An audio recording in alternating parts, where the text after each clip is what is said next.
तो चलिए अभी हम लोग शुरू किए हैं ऑनलाइन की सुविधा। ऑफलाइन तो चल ही रही है, ऑफलाइन के साथ साथ ऑनलाइन भी आने की कोशिश कर रहे हैं ताकि वे लोग भी हम लोग से जुड़ पाएँ जो हम लोग के पास आने में सक्षम नहीं है और हम लोग पास पटना आ नहीं सकते हैं, पढ़ाई कर नहीं सकते हैं सही, तो घर बैठे में ही और फ्री में पढ़ सकते हैं। 2023 तक पूरा निःशुल्क पढ़ाई कराई जाएगी।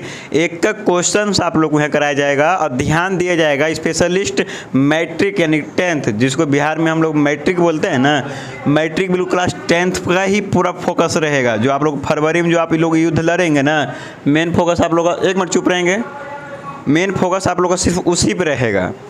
तो जो भी इससे बेसिक रिलेटेड और सब्जेक्ट बाई कोशिश करूँगा कि 1-2 वीडियो रोड डाला जाए। आज ये बस अभी ट्राई कर रहा हूँ, इसमें जो भी ट्यूबलाइट है तो कहीं इफेक्ट हो रहा है, कहीं कुछ हो रहा है, तो इसको सब कुछ ठीक हो जाएगा। और अभी हम लोग करने वाले हैं क्लास 10 का फिजिक्स पढ़ने वाले हैं। आप लोग फिजिक्स पढ़ाता हूँ। एक वीडियो कितना लंबा होगा, छोटा होगा, बड़ा होगा, उससे हमको कोई मतलब नहीं है। सिर्फ मैं पढ़ा रहा हूँ, पढ़ाने पर आप लोग फोकस कीजिएगा, चाहे जैसा भी हो, है ना। वीडियो एक पार्ट बनता है, 2 पार्ट बनता है, हमको भी नहीं पता कि क्लास कितने देर तक चलने वाली हैं। अब देखिए, तो अभी एक से पहले वीडियो बनाए थे, वो प्रॉब्लम हो गया, इसको अभी यहीं पर बेचना है, छोला भटूरा क्या बेचना है। चले देखिए, क्लास 10th की हम लोग फिजिक्स देखते हैं। फिजिक्स में पहला चैप्टर जो हम लोग का पहला चैप्टर क्या है? प्रकाश का परावर्तन है। प्रकाश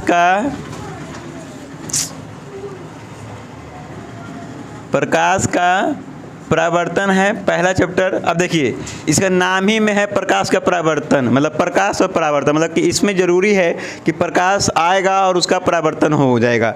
इतना आप लोगों को बेसिक जानकारी होगी। आप लोग पास कोई ना कोई एक बुक होगा, बुक खोल लीजिएगा और बेसिक से पढ़ना शुरू कर दीजिएगा, जो भी क्वेश्चन हो। तो पहले प्रकाश से आप क्या समझते हैं, प्रकाश किसे कहते हैं? इसमें हम यहाँ पर पहला क्वेश्चन बना सकते हैं आपको कि प्रकाश किसे कहते हैं। प्रकाश किसे कहते हैं? आप लोग पास कोई सा भी अगर एक बुक होगा तो आप लोग बुक लेकर के बैठिएगा, ऐसे नहीं हो पाएगा। तो प्रकाश ऊर्जा का बाह्य रूप है, इसमें लिखिए प्रकाश चुप नहीं रह सकते हैं आप लोग। प्रकाश ऊर्जा का बाह्य रूप है जिसके उपस्थिति, आप लोग कहिएगा ना तो बड़ा लिखना शुरू कर देंगे, क्योंकि मार्कर से लिख रहे हैं, डिजिटल बोर्ड है नहीं कि उसको जूम कर देंगे तो बड़ा हो जाएगा, ठीक ना। प्रकाश ऊर्जा का बाह्य रूप है जिसकी उपस्थिति से हम वस्तुओं को देख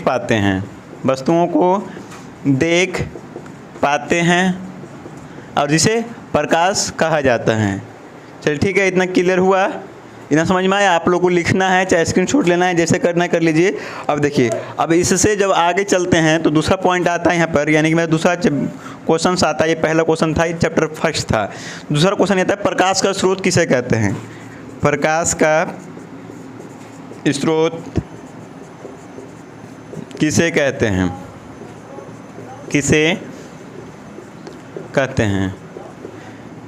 अब प्रकाश का स्रोत, प्रकाश तो आप अभी नाम सुने ही है। अब इसका स्रोत का मतलब समझते हैं, जिससे कोई चीज़ उत्पन्न होती है, जिससे कोई चीज़ का, जहाँ से कोई चीज़ उत्पन्न होती है, जहाँ से कोई चीज़ आती हुई प्रतीत होती है, जहाँ से कोई चीज़ निकलता है। तो इसका आप लिख सकते हैं, जिस वस्तु से, चाहे जिस चीज़ से, जिस वस्तु से प्रकाश निकलता है उसे प्रकाश स्रोत कहते हैं। उसे प्रकाश स्रोत कहते हैं। चलिए, इतना क्लियर हुआ। अब इसी में देखिए, प्रकाश कितने प्रकार के होते हैं, तरह तरह का क्वेश्चन बन सकता है, मतलब प्रकाश किस किस टाइप के प्रकाश होते हैं। तो पहला तो इसमें आता है प्राकृतिक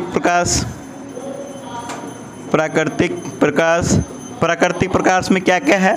तो दोस्त, प्राकृतिक प्रकाश में आपका सूर्य आ जाएगा, चंद्रमा इसमें नहीं होगा, सूर्य हो जाएगा, तारा हो जाएगा, और भी आप लोग यहाँ पर कुछ लिख सकते हैं, इत्यादि में चल जाएगा। और सेकंड क्वेश्चन यहाँ पर इसमें आएगा इसमें आएगा मानव निर्मित प्रकाश, मानव निर्मित प्रकाश, मानव निर्मित प्रकाश। तो मानव निर्मित प्रकाश किस किस किस टाइप का है? तो मानव निर्मित प्रकाश जैसे कि लालटेन, मोमबत्ती, लालटेन, मोमबत्ती, दिया, दिया को बहुत जगह ढेबरी बोला जाता है, क्या क्या चीज़ जो भी हो, जो मानव द्वारा जो बनाया है, इसमें आप मोमबत्ती हो गया, लालटेन हो गया, लैंप हो गया, जो चीज़ भी लिखना है लिख सकते हैं और उसमें आएगा। ठीक है, बस मैं आपको समझा रहा हूँ कि किस किस टाइप के प्रकाश का स्रोत होता है। देखिए जैसे क्या है, अब इसमें आपको तीसरा देखिए, तीसरा क्या है? विद्युत प्रकाश, विद्युत प्रकाश। अब विद्युत प्रकाश में क्या क्या आएगा? तो जैसे कि विद्युत प्रकाश में आ जाएगा बल्ब, है ना, बल्ब, ट्यूबलाइट, बल्ब, ट्यूबलाइट, और भी जो चीज़ जो इलेक्ट्रिशियन जो बिजली से हमें प्रकाश देती हैं उसे प्रकाश का स्रोत कहता है। अब देखिए क्या है, इस चीज़ को पहले समझिए आप लोग। तो प्राकृतिक प्रकाश क्या है? सूर्य एक है, सिर्फ छोटा सा है, जहाँ कहीं भी खड़ा हुआ है और उससे प्रकाश आती है, मतलब वहाँ से प्रकाश उत्पन्न होती है, तो उसे ही प्रकाश का स्रोत कहा जाता है। ठीक है, जिस भी चीज़ से, जिस भी वस्तु से प्रकाश निकलती है, जहाँ से प्रकाश पैदा होती है, उसे ही प्रकाश स्रोत कहा जाता है। और जैसे कि मानव निर्मित प्रकाश, लालटेन, आप लोगों को पता होगा, आज से 6 साल पहले, 10 साल पहले या अभी भी बहुत सारे ऐसे घर होंगे जहाँ पे लालटेन और दिया का प्रयोग किया जाता है। तो भी क्या है, जब उसको जला दिया जाता है तो वह एक वस्तु होती है और उससे वो रोशनी देती है, प्रकाश देती है, जिससे हम कोई काम कर पाते हैं। आप लोग उसके सामने बैठ के पढ़े होंगे बचपन में अगर। और मोमबत्ती भी वही मानव निर्मित है। दिया भी है आपका एक वस्तु है जिसे प्रकाश निकलता है। अब इसमें आपका आ गया विद्युत प्रकाश। विद्युत प्रकाश में जैसे बल्ब हो गया, ट्यूबलाइट हो गया, इस प्रकार की जो भी चीज़ है, लाइट का जो भी बिजली से जलता है और हमें प्रकाश देता है, उसे विद्युत प्रकाश कहते हैं। चलिए यहाँ तक दिख रहा है ना। इसके अब आगे इसको को क्लीन कर देते हैं, इसके आपका क्लीन कर देते हैं, है ना। चलिए अब इसमें हम लोग आगे बढ़ते हैं। तो इसमें हम लोग आप एक बुक लेकर के जरूर बैठिएगा, क्योंकि जैसे जैसे पढ़ाएंगे वैसे वैसे आप लोग को बुक में भी समझते चलिएगा ना, तो ज़्यादा बेहतर हो जाएगा। तो बुक में देखिए अगला पॉइंट क्या है। अगला पॉइंट है किरणपुंज किसे कहते हैं? किरणपुंज किसे कहते हैं?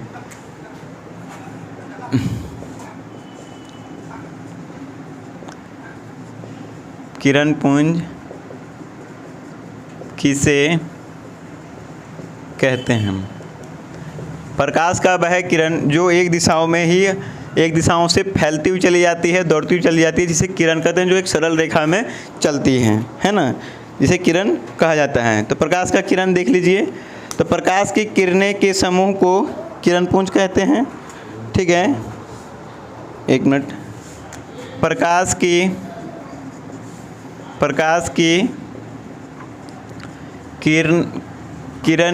किरणों के समूह को प्रकाश की किरणों के समूह को किरणपुंज कहते हैं। किरणपुंज कहते हैं।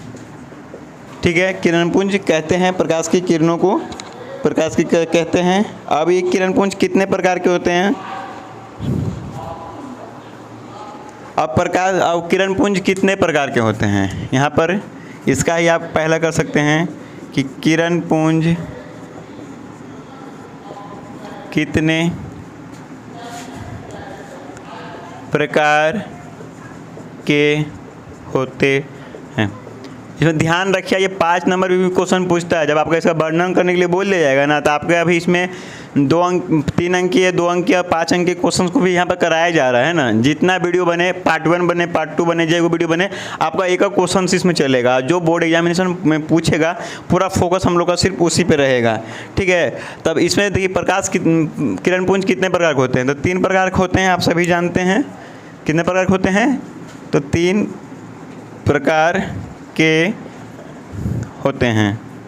ठीक है, तो इसमें जो पहला है आपका, पहला क्या है? अपसारी किरणपुंज। आप लोग अपने पास बुक लेके बैठिएगा तो ज़्यादा बेहतर होगा।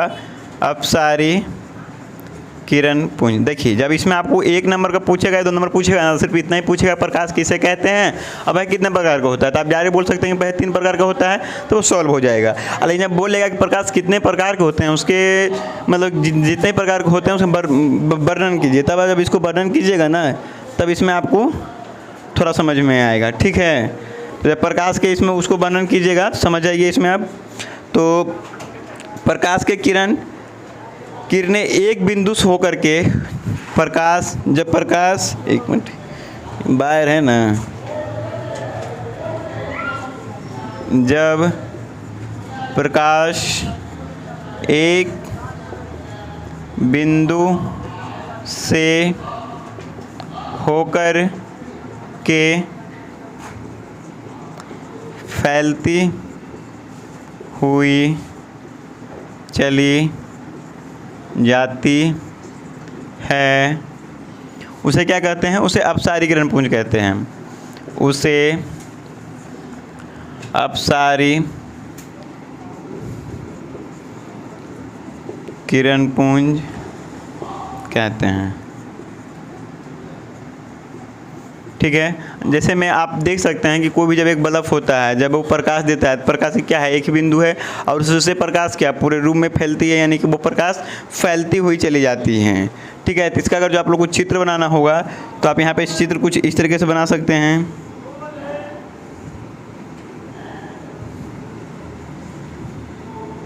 मतलब ये कहना इसमें चाह रहा है कि ये एक बिंदु है जहाँ से प्रकाश निकल रही है और वह फैलती हुई चली जाती है, जिसे प्रकाश क्या कहा जाता है, जिसे प्रकाश अपसारी किरण पुंज कहा जाता है। ठीक है, इसमें जब आप दूसरा इसका देखिएगा तो दूसरा पॉइंट इसमें आ जाएगा आपका समांतर किरण पुंज।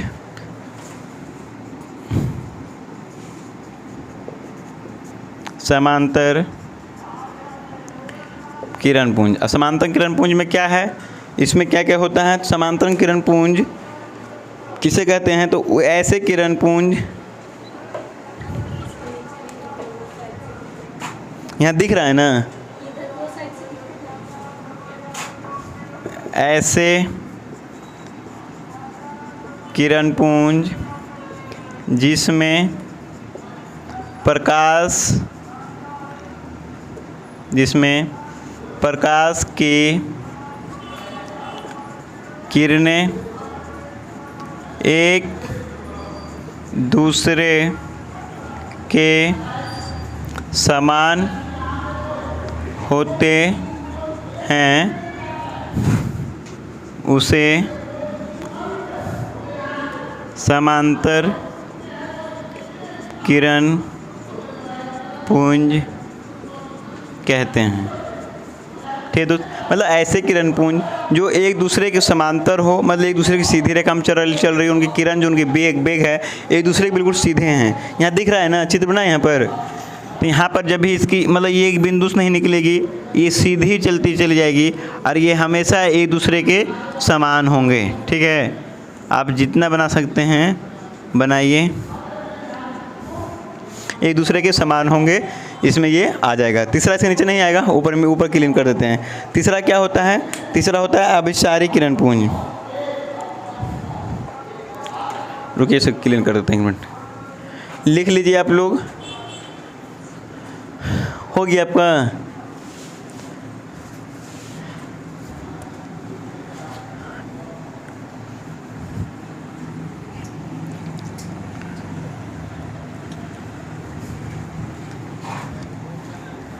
चलिए तीसरा आप इसमें हेडिंग डाल दीजिए, अभिसारी किरण पुंज।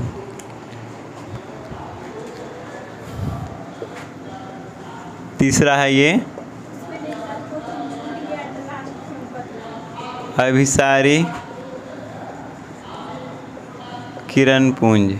ठीक है, अभिसारी किरण पुंज में अब क्या होता है, तो इसमें इस प्रकार के किरण पुंज में इसमें प्रकाश एक बिंदु पर आकर के मिलती है या मिलती हुई प्रतीत होती है। अभिसारी किरण पुंज कहलाती है। ठीक है, तो इसमें क्या हुआ, तो इसका चित्र जब बनाइएगा तो इसका चित्र कुछ उसका पहले वाला जस्ट अपोजिट बनेगा, मतलब कि यहाँ से आप इसको इस तरीके से कुछ बना सकते हैं। ये इसका प्रकाश जाएगा,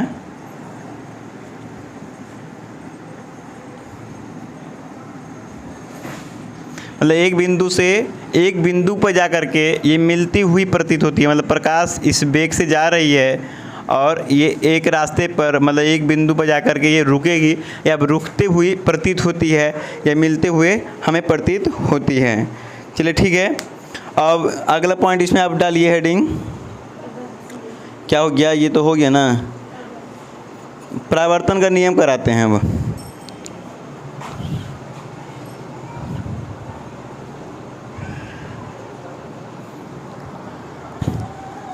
एक और पॉइंट है, पारदर्शी, पारभासी और अपारदर्शी, नहीं पारदर्शी, पारभासी और अपारदर्शी, मतलब ये क्या है, तो इसमें से आप लिख लीजिएगा अगर लिखना हुआ तो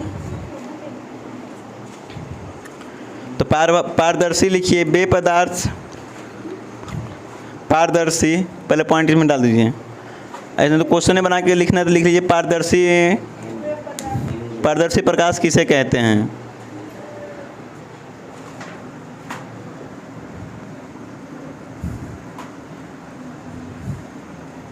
पारदर्शी पदार्थ किसे कहते हैं, तो इसमें आप लोग लिख लीजिएगा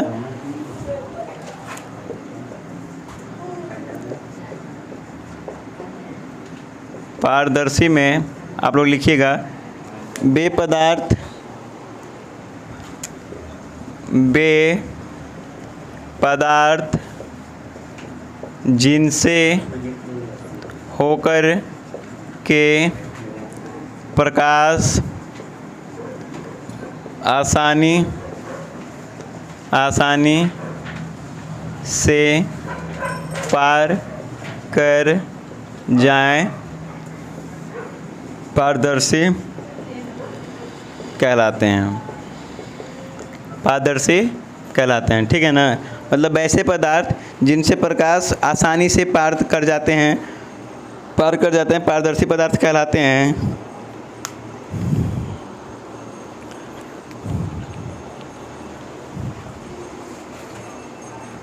तो इसमें से क्या क्या हो सकता है इसका, जैसे कि इसका जब एग्जाम्पल आप लिखिएगा तो इसका एग्जाम्पल में क्या क्या होगा, जैसे कि इसमें क्या क्या आप एग्जाम्पल लिख सकते हैं, तो कांच, पानी, हवा इत्यादि इसमें डाल सकते हैं, जिसमें से प्रकाश क्या होता है ना कि प्रकाश गया और प्रकाश रुकती नहीं है, प्रकाश पार कर जाती है उस चीज़ को, तो उसी को क्या कहते हैं, उसी को पारदर्शी कहते हैं। अगला पॉइंट लिखिए, अगला पॉइंट है आपका पारभासी।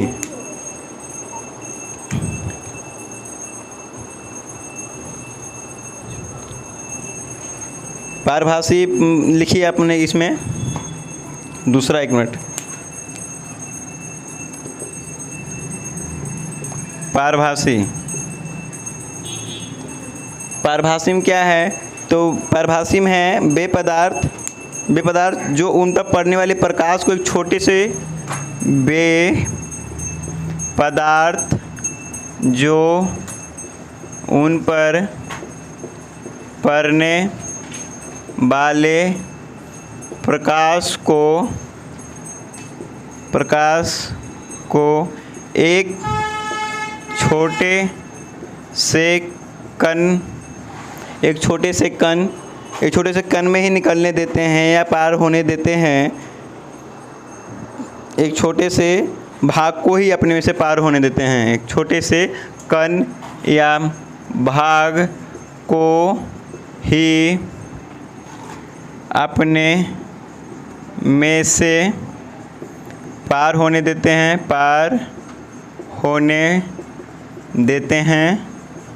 पारभासी कहलाते हैं।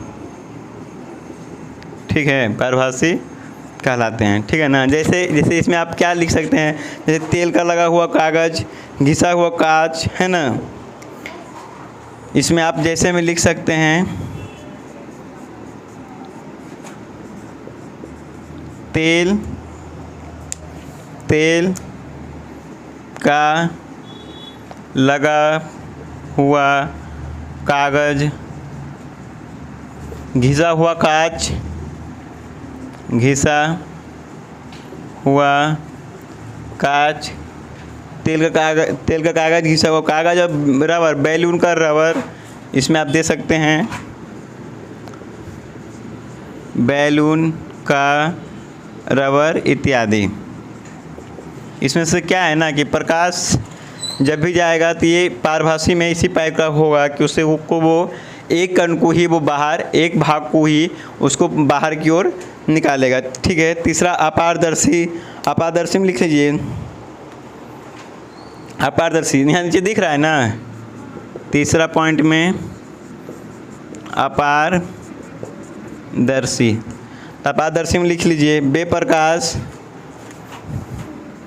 बे पदार्थ जो अपने में से प्रकाश को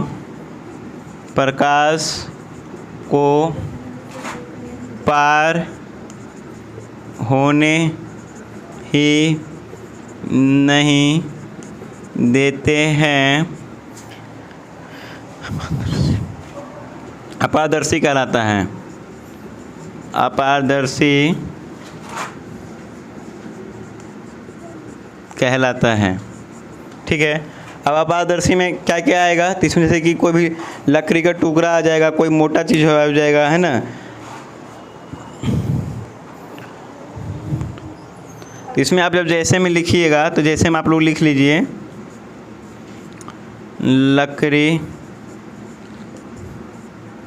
लकड़ी, लोहा, लकड़ी, लोहा, पत्थर, पेंट किया हुआ कोई भी चीज़, पेड़ का इत्यादि इसमें आप डाल दीजिएगा। कोई भी धातु का टुकड़ा हो, धातु का पेंट हो, उसमें जब पेंट किया हुआ होगा तो उसमें से भी प्रकाश को पार होने नहीं देगा। ये बोर्ड काफ़ी नीचे हमको झुकना पड़ता है। चलिए अब अगला पॉइंट आप डाल दीजिए, ऊपर उतना जगह खाली रह जाता है।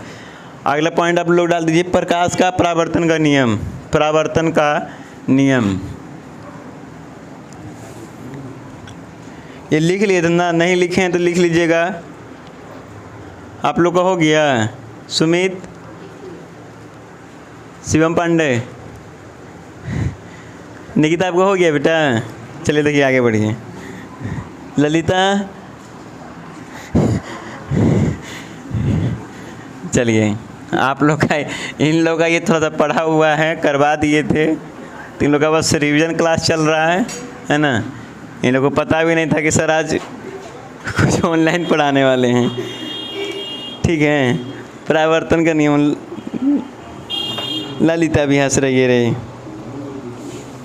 और परावर्तन का नियम में देख लीजिए तो प्रकाश का परावर्तन का नियम में पहले तो देख लीजिए प्रकाश का परावर्तन किसे कहते हैं, है ना। ये दिख रहा है ना लाइनिंग जी। चलिए ठीक है।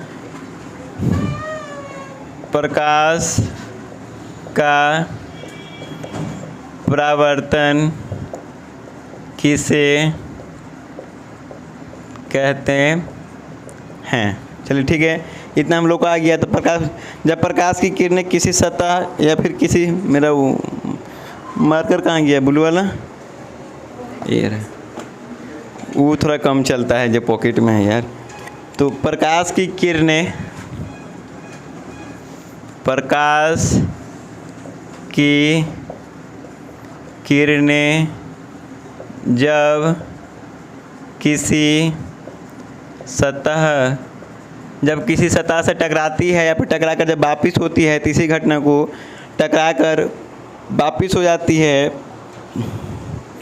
टकराकर किसी सतह से टकराकर उसी माध्यम में या फिर वापिस हो जाना उसी माध्यम में या वापिस हो जाने को प्रकाश का परावर्तन कहते हैं। प्रकाश का परावर्तन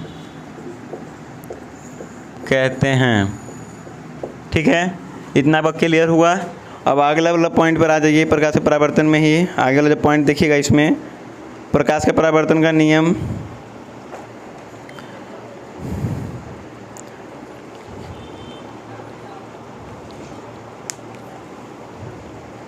अब प्रकाश के परावर्तन का नियम देख लीजिए।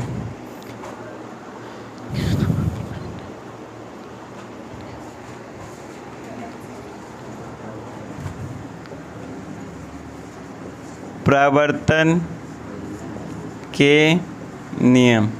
अब परावर्तन क्यों होता है, इसका क्या नियम है, उसी चीज़ को देखिए, समझिए।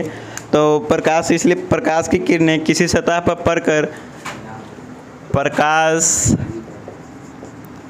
की किरणें किसी सतह पर पार करने को किसी सतह पर किसी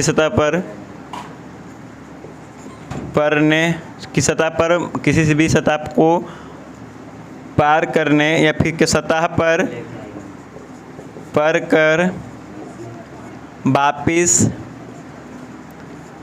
वापिस लौटने के प्रक्रिया या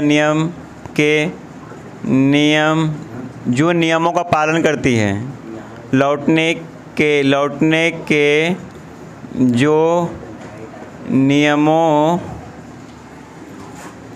का पालन करती है, उसे परावर्तन नियम कहते हैं ना। परावर्तन नियम कहते हैं, है ना। और जो निम्न प्रकार हैं, जो निम्न प्रकार हैं। ठीक है,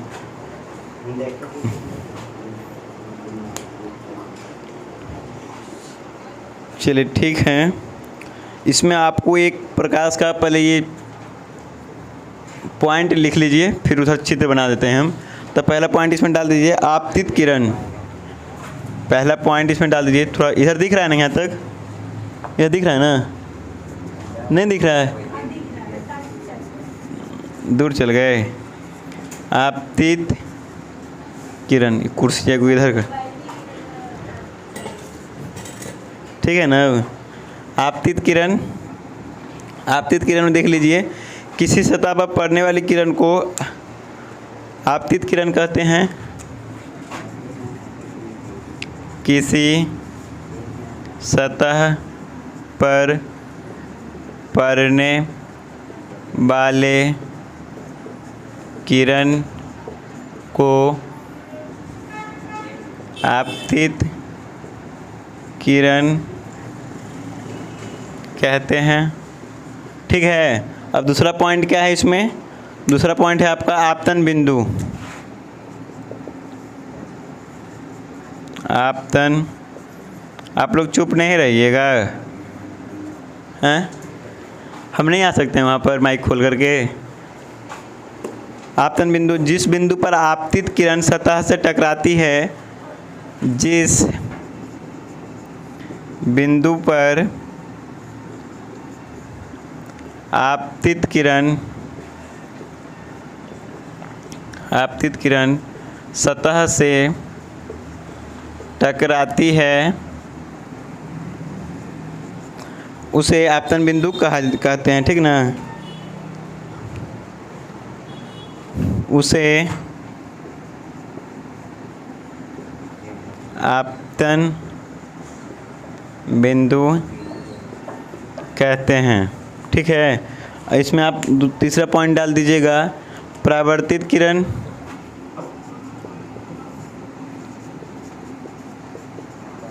परावर्तित किरण। परावर्तित किरण में लिखिएगा कि जिस माध्यम में किसी सतह पर, ऐसे लिखिए शॉर्टकट में, किसी सतह पर पड़ने वाले प्रकाश उसी माध्यम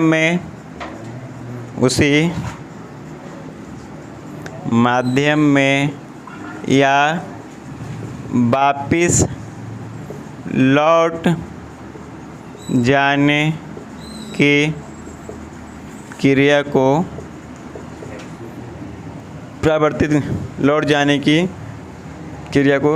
परावर्तित किरण कहते हैं।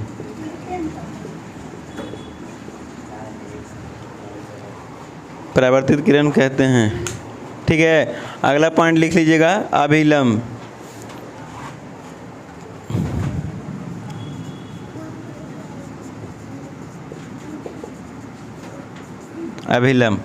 अभिलंब में लिख लीजिएगा, किसी समतल सतह के किसी बिंदु पर किसी समतल सतह के किसी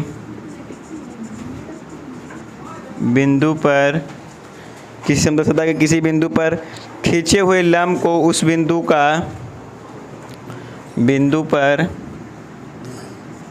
पर खींचे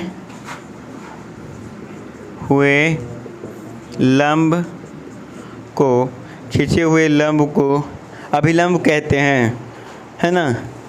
खींचे हुए लंब को अभिलंब कहते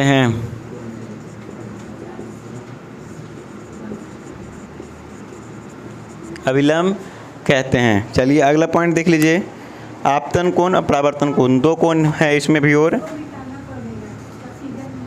नीचे नहीं दिख रहा है, फिगर उधर बनाएंगे। आपतन कोण, बस दो बिंदु इसमें हटाना है, फिगर इसलिए उधर इस पे छोड़ रहे हैं। आपतन कोण लिख लीजिए, आपतित किरण आपतन बिंदु पर खींचे गए अभिलंब को आपतित किरण आपतन बिंदु पर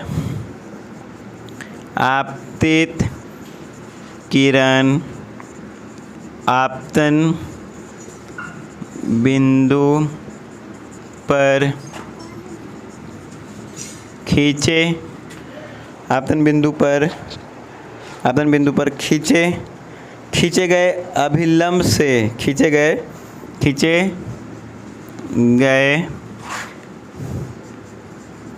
अभिलंब से जो कोण बनाती है उसे आपतन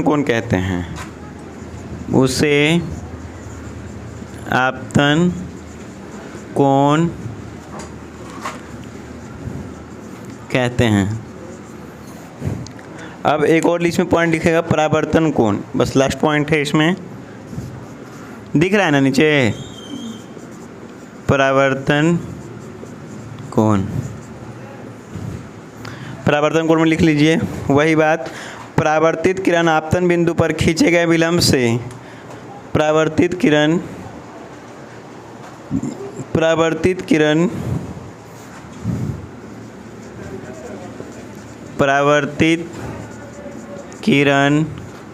आपतन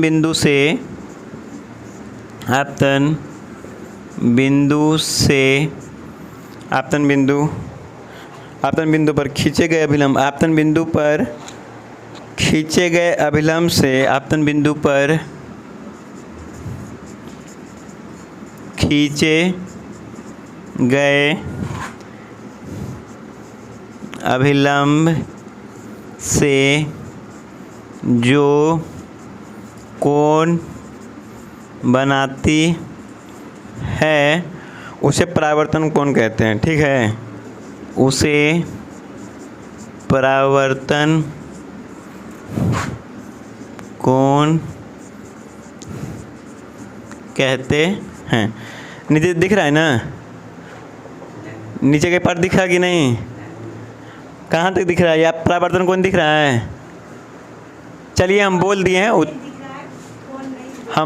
हैं उतना ये लोग समझ गए होंगे, उतना आप लोग लिख लीजिएगा। परावर्तन कोण में बस यही चीज़ छुपा हुआ था कि परावर्तित किरण आपतन बिंदु पर खींचे गए विलंब से जो कोण बनाती है उसे आप परावर्तन कोण कहते हैं। ठीक है, चलिए आइए हम इसमें आपको एक चित्र बना देते हैं, आप लोग चित्र के माध्यम से आप लोग को समझाते हैं। नीचे नहीं दिख रहा होगा तो हम बोल दिए हैं, रिपीट कर दिए हैं, एक बार और रिपीट कर देते हैं। परावर्तन कोण, परावर्तित किरण आपतन बिंदु पर खींचे गए विलंब से जो कोण बनाती है उसे परावर्तन कोण कहते हैं। परावर्तन का एक देख लीजिए, कोई भी समतल सतह या समतल दर्पण हम लोग लेंगे अभी हम लोग, और उसी पे हम लोग बनाएंगे। देखिएगा आप लोग को दिखेगा, एक मिनट, आप लोग लिख लिए होंगे ना, तो थोड़ा हम इसको क्लीन कर देते हैं ताकि आपको चित्र बेहतर थोड़ा बन जाए, है ना। क्या था नहीं कहा था वो हमको भी नहीं पता है।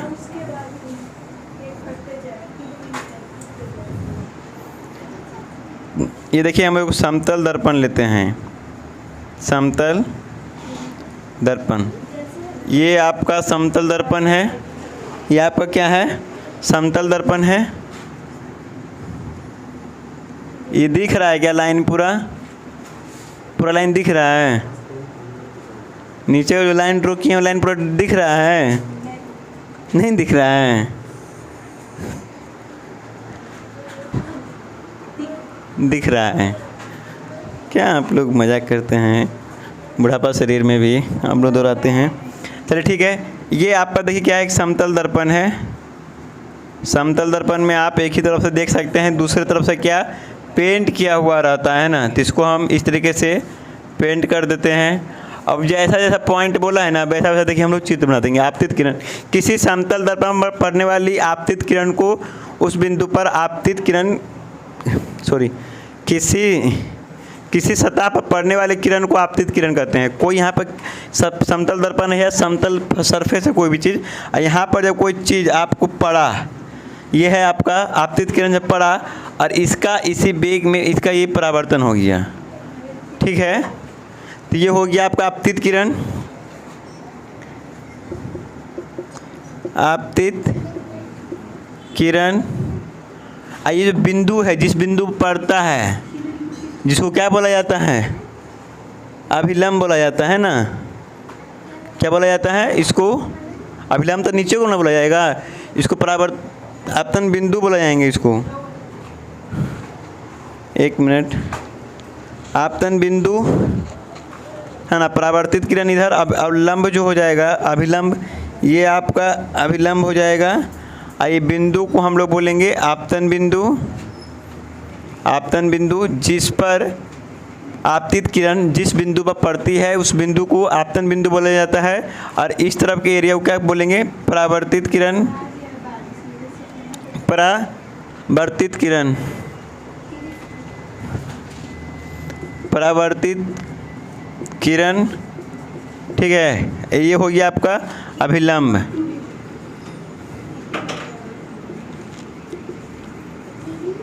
ये आपका क्या हो गया? ये आपका अभिलंब हो गया है ना। और इसी के बीच में जो ये कोण बनाएगा, तो इसको आपतन कोण, उसको परावर्तन कोण कहते हैं। इसको एक मिनट,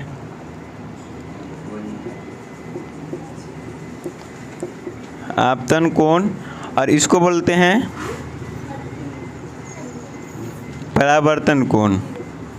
यही चित्र है दोस्त, जो आपको ये पूरा लिखना पड़ेगा, तब आप कम से कम 4 नंबर 5 नंबर की प्राप्ति होगी। पूरा ये आपको वो लिखना पड़ेगा। देख लीजिए आप लोग को जैसा है ये हूबहू आपको वहाँ पर छापना पड़ेगा। चलिए, इतना क्लियर हो गया? आप लोग को लेट नहीं ना हो रहा है? एक पेज रुका, एक थोड़ा सा और करवा देते हैं, उसके बाद क्लास ओवर कर दे देंगे। बस सिर्फ इतना ही है। एक पेज और देख लेते हैं इसमें हम लोग। अब देखिए क्या है कि इसमें इतना क्रियाकलाप हो गया, इसको एक बार क्लियर कर देते हैं।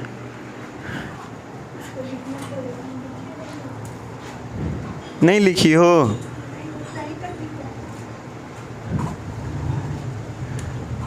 चलिए अब आप लोग लिखते रहिएगा वीडियो में से, कोई ऑप्शन नहीं। लंबा चौड़ा जा रहा है वीडियो, तो क्या दिक्कत है, स्किप करके देख लीजिएगा। स्पीड करके ऑप्शन रहता है, 2 की स्पीड पे देख लीजिएगा। अब देखिए पूरा पढ़ाएंगे, लिखेंगे, मिटाएंगे, बोलेंगे, समझाएंगे, तो वीडियो तो लंबा जाएगा ही ना, इसमें तो हम कुछ कर नहीं सकते हैं। और डिजिटल बोर्ड वालों का आसान रहता है, वो लोग पूरा क्वेश्चन उसमें छाप देता है PDF में, सीधे आता है मार के पकड़ के ऐसे करता है, क्वेश्चन ऊपर लिखा हुआ मिलता है। यहाँ तो हमको लिखना पड़ रहा है ना। चलिए इसी में देखिए परावर्तन कोण का एक जो नियम है, परावर्तन कोण का 2 नियम, इसमें प्रकाश के परावर्तन में कितने नियम होते हैं। जब मुख्यतः रूप से पूछा जाएगा कि प्रकाश के परावर्तन के कितने नियम हैं, तो इसमें आपको सिर्फ यही लिखना है, प्रकाश के परावर्तन के 2 नियम हैं।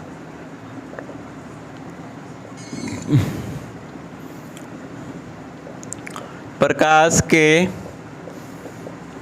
परावर्तन के 2 नियम हैं। और दोनों नियम कौन कौन से हैं, तो पहला बिंदु इसमें देख लीजिए, बस वही जो एक कोण वाला होगा एक बिना, आपतित किरण, परावर्तित किरण तथा आपतन बिंदु पर आपतित किरण, आपतित किरण, आपतन बिंदु, आपतित किरण, परावर्तित किरण, आपतित किरण, परावर्तित किरण तथा आपतन बिंदु, आपतन बिंदु पर खींचा गया अभिलंब, आपतन बिंदु पर खींचा गया अभिलंब तीनों एक ही सतह पर होती है। पहला नियम ये, तीनों हमेशा किस पर होती है, एक ही समतल में या फिर एक ही सतह पर होती है। जैसे कि इसमें मैं बताऊं तो इसमें आपको ये वाला था ना कुछ ऐसा, ये आपका क्या हो गया, आपतित किरण हो गया, परावर्तित किरण हो गया, आपतन बिंदु हो गया, और ये हो गया आपका अभिलंब हो गया। ये देखिए 1 2 3 क्या है, एक ही समतल दर्पण पर है ना, समतल दर्पण पर खींचा गया बिंदु है, तो इसी को हम क्या बोलेंगे, समतल पर होते हैं तो इसको बोला जाता है, यही रूल बोला जाएगा। मतलब ये तीनों जो एक ही सतह पर और एक ही समतल पर खींचा जाता है, तो इसलिए इसको मतलब कि तीनों को एक ही समतल पर खींचा जाता है। तो ये प्रकाश से परावर्तन का पहला नियम हुआ। अब दूसरा नियम आप लोग देख लीजिए। दूसरा कोण आपतन कोण, आपतन कोण तथा परावर्तन कोण दोनों बराबर होता है, दोनों बराबर होता है, बराबर। जैसे कि हम आपको अभी बताए थे, ये है ये आपतित किरण, परावर्तित किरण, आपतन बिंदु, अभिलंब। यहाँ पे जो एक कोण बनता है ना, ये आपतन कोण है, ये परावर्तन कोण। देखिए यहाँ आपतित किरण बन रहा है, तो आपतित किरण से आपतन कोण, याद करने का तरीका, आपतित किरण से आपतन कोण, परावर्तित किरण से परावर्तन कोण, परावर्तित किरण से परावर्तन कोण और आपतित किरण से आपतन कोण। चलिए इतना समझ में आया आप लोग को, इतना समझ में आया तो मैं अब हल्का सा आगे बढ़ाता हूँ चैप्टर को।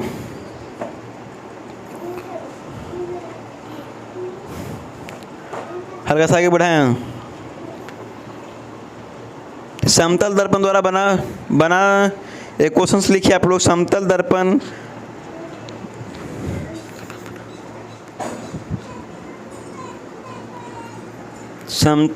द्वारा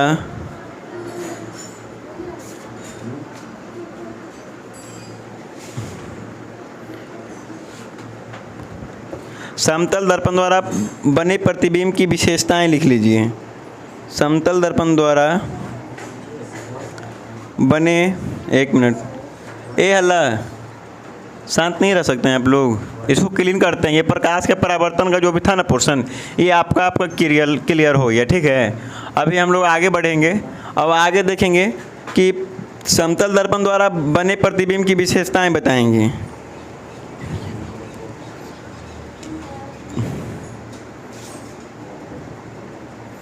चलिए, समतल दर्पण द्वारा बने प्रतिबिंब की विशेषताएं, एक मिनट।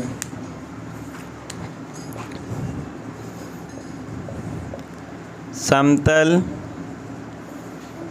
दर्पण द्वारा बने प्रतिबिंब की विशेषताएं, ठीक है। समतल प्रतिबिंब द्वारा बने प्रतिबिंब की विशेषताएं, तो विशेषताएं इसका भी आप लोग देख लीजिए, करवा दे रहे हैं। तो प्रतिबिंब दर्पण के पीछे बनता है, जैसे आप लोग को जो पता भी है ना। प्रतिबिंब दर्पण के पीछे बनता है, पहला पॉइंट इसमें डाल दीजिएगा। प्रतिबिंब दर्पण के पीछे बनता है, ठीक है। दूसरा पॉइंट में इसमें आपको लिख लीजिएगा, प्रतिबिंब का आकार वस्तु का आकार के बराबर का होता है। प्रतिबिंब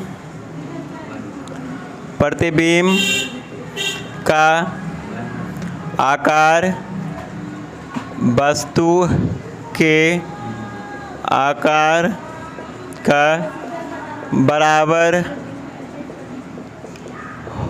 होता है ना।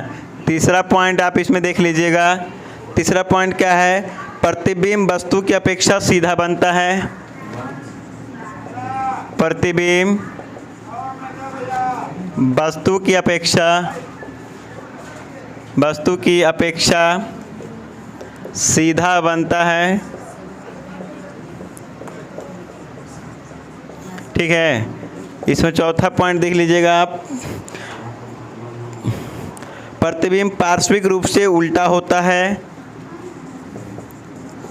प्रतिबिंब पार्श्विक रूप से उल्टा होता है। पांचवा पॉइंट देख लीजिएगा इसमें आपका, प्रतिबिंब आभासी होता है। प्रतिबिंब आभासी होता है तथा हम इसे पर्दे पर नहीं प्राप्त कर सकते,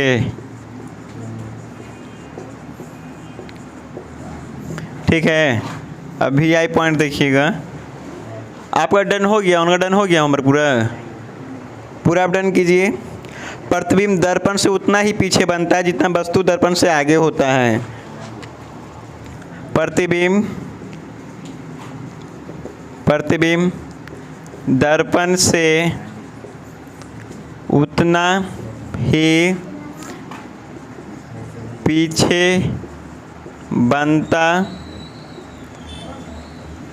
पीछे बनता है जितना दर्पण से आगे होता है। चलिए, इतना क्लियर हुआ आपका। और कुछ पॉइंट इसमें, और कुछ पॉइंट वैसा कुछ है ना जो लिखवाएं आपको। अब देखिए, इसे को आप समझ लीजिए। प्रतिबिंब दर्पण के हमेशा पीछे बनेगा, ठीक है। जो भी प्रतिबिंब बनेगा तो प्रतिबिंब का आकार वस्तु के आकार के बराबर होगा, मतलब जैसा वस्तु का साइज हुबहू प्रतिबिंब में आपको वैसा ही दिखाई देगा। प्रतिबिंब वस्तु की अपेक्षा हमेशा सीधा बनता है, जैसा वस्तु है उसकी अपेक्षा में वस्तु बिल्कुल सीधा रहेगा। प्रतिबिंब वास्तविक रूप से उल्टा होता है। प्रतिबिंब आभासी होता है तथा हम इसे पर्दे प्राप्त नहीं कर सकते। प्रतिबिंब दर्पण से उतने ही पीछे होता है। जो कोई दर्पण है समतल दर्पण होना चाहिए, और वह जब उसको वस्तु आप रखिएगा ना, तो वस्तु जितना आप पीछे रहिएगा मिरर में भी उतना ही वो पीछे अपनी जगह बनाएगा। चलिए, ठीक है, इतना हुआ। ये हो गया था।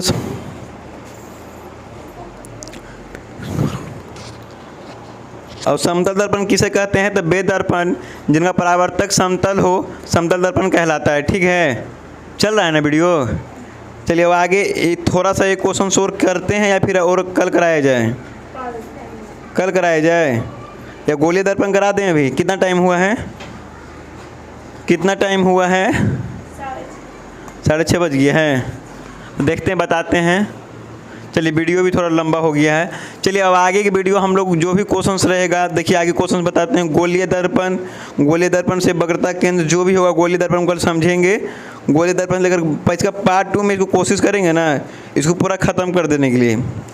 अवतल दर्पण का उपयोग से लेकर उत्तल दर्पण का प्रतिबिंब बनना और जो भी है चिन्ह परिपाटी, कल ये मतलब कि पार्ट 2 में ये वीडियो मतलब ये ख़त्म हो जाएगा। और अच्छा है आप लोग को ऐसे भी कहीं क्लास करते हैं ऑफलाइन में चाहे ऑनलाइन में।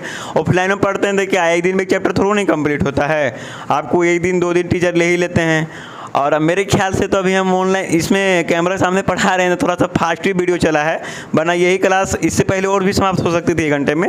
लेकिन ऑफलाइन क्लासेस 1.5 घंटा 2 घंटा 3 घंटे की रहती है, सबकी कोचिंग की अपनी अपनी कैपेसिटी रहती है। ये लाइव वाला ऑप्शन है नहीं, वरना आप लोग को 3-3 घंटा 4-4 घंटा भी करा सकते थे। वीडियो बनाना, फिर वीडियो को करना, एडिट करना, फिर उसको उतना GB का स्टोरेज लेकर के उसको अपलोड करना। चलिए कोशिश करेंगे रोज़ 1-2 वीडियो अपलोड करने के लिए। कल अगर वीडियो बना तो कल पार्ट 2 में इसको परावर्तक को पूरा ख़त्म कर देना है, प्रकाश का परावर्तन को। चलिए ठीक है, इसी के साथ धन्यवाद। बंद कर दीजिए, ओके कर दीजिए।